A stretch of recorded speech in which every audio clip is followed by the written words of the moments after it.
36 വർഷമായിടാ മനസ്സേ ഞാൻ പോലീസില്. ഇതിനിടയിൽ പുറത്ത് അറിയുന്നതും അറിയാത്തതുമായ പല ചെറ്റത്തരങ്ങളും ഞാൻ ചെയ്തിട്ടുണ്ട്. പക്ഷെ അതിനൊന്നും എനിക്ക് ഒരു റിഗ്രറ്റും ഇല്ലടാ. 2 ദിവസം കഴിഞ്ഞ് ഞാൻ ഡിപ്പാർട്ട്മെന്റിൽ നിന്ന് റിട്ടയറായി DYSP മെഡലും വാങ്ങി ഇറങ്ങുമ്പോ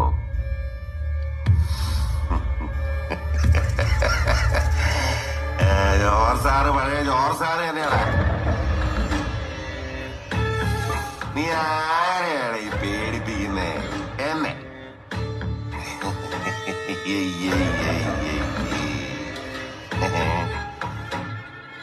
നിന്നെ കാണാൻ ജോർ സാർ ഇവിടെ വന്നിട്ടുണ്ട്. നിന്റെ മുമ്പില് ജോർ സാർ ഇങ്ങനെ നിൽക്കുന്നുണ്ടേലേ നീ ജോർ സാർ